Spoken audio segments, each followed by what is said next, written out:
வணக்கம். உங்க medical chart எடுத்து பார்க்கும்போது, இது என்னடா இது? ஏதோ புரியாத மொழியில எழுதி வச்சிருக்காங்களேன்னு தோணியிருக்கா? வாங்க, அந்த ரகசிய கோடை எப்படி உடைக்கலான்னு இன்னைக்கு பார்க்கலாம். உங்க கையில மெடிக்கல் ரிப்போர்ட் கிடைச்சதும் அத பார்த்து தலை சுத்துன மாதிரி இருந்திருக்கா? கவலைப்படாதீங்க. இந்த அனுபவம் உங்களுக்கு மட்டும் இல்ல, நம்மள நிறைய பேருக்கு இது ஒரு பெரிய மர்மம் தான். ஸ்கிரீன்ல பாருங்க. விஎஸ்எஸ், பிபி, 120/80, HTN இப்படி ஏதேதோ எழுதியிருக்கு. இதெல்லாம் பார்க்க ஒரு ஆல்பபெட் சூப் மாதிரி இல்ல. ஒரு டாக்டருக்கோ நர்ஸ்க்கோ இது ரொம்ப தெளிவான முக்கியமான குறிப்பு.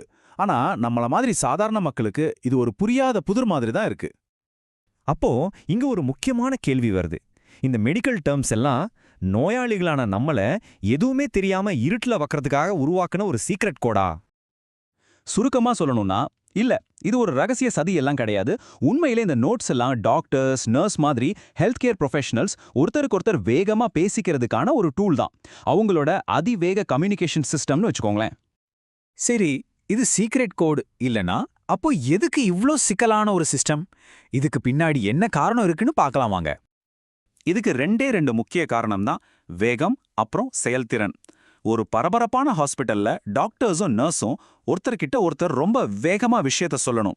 அதுக்கு இந்த மாதிரி ஷார்ட்கட்ஸ் ரொம்ப உதவுது. இது முழுக்க முழுக்க ஒரு அவசியத்துக்காக உருவானது தான்.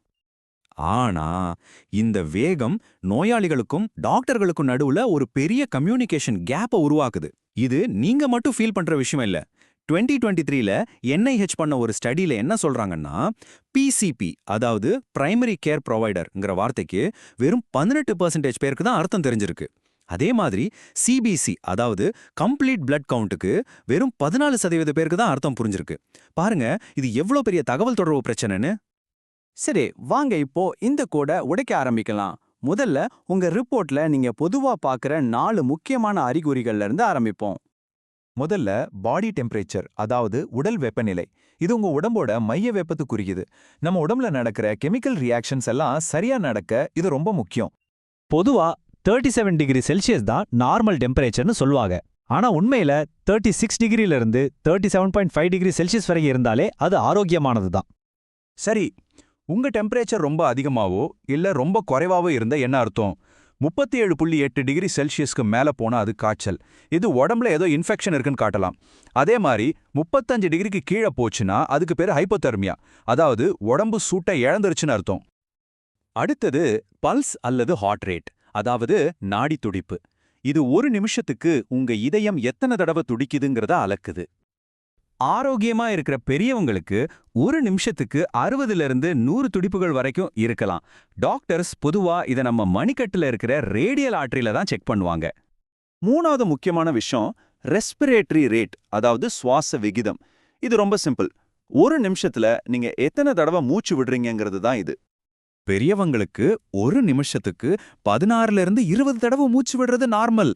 ஆனா ஒன்னு தெரிஞ்சுக்கோங்க, குழந்தைங்களுக்கு இந்த ரேட் ரொம்ப அதிகமா இருக்கும். இப்போ 4வது மற்றும் கடைசி முக்கியமான அறிகுறி பிளட் பிரஷர், அதாவது ரத்த அழுத்தம்.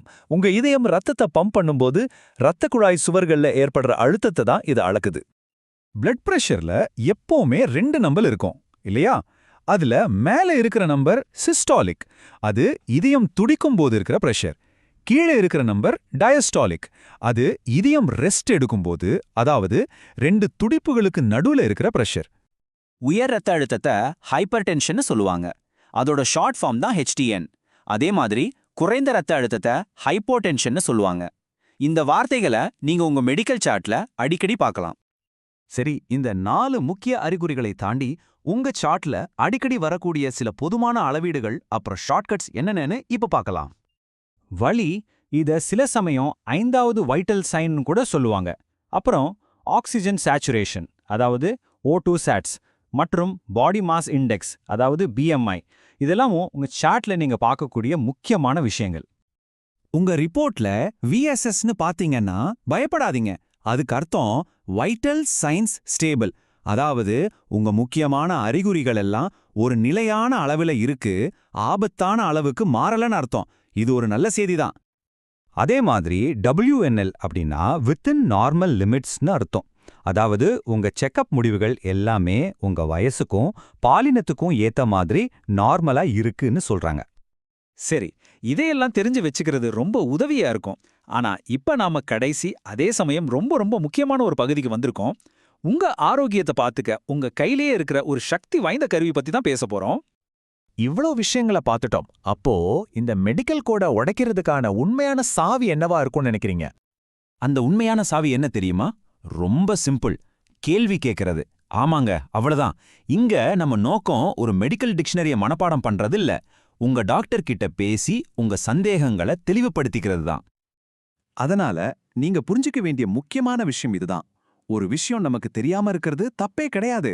உங்க ட்ரீட்மெண்ட்ல நீங்களும் ஒரு ஆக்டிவ் பார்ட்னரா இருக்க உங்களுக்கு முழு உரிமை இருக்கு. அடுத்த தடவை உங்களுக்கு புரியாத ஒரு வார்த்தையை பார்த்தா தயங்காம சாரி டாக்டர் இதுக்கு என்ன அர்த்தம்னு கேளுங்க. சோ இங்கிருந்து நீங்க எடுத்துட்டு போக வேண்டிய விஷயம் இதுதான். இன்னைக்கு கத்துக்கிட்டதை பயன்படுத்துங்க. உங்க அடுத்த டாக்டர் அப்பாயின்மெண்ட்ல நீங்க என்ன கேள்வி கேட்க போறீங்கன்னு யோசிச்சு பாருங்க. உங்க ஆரோக்கியத்தை பத்தி நீங்களே தெரிஞ்சுக்கிற உங்க பயணம் இங்கிருந்து தொடங்கட்டும்.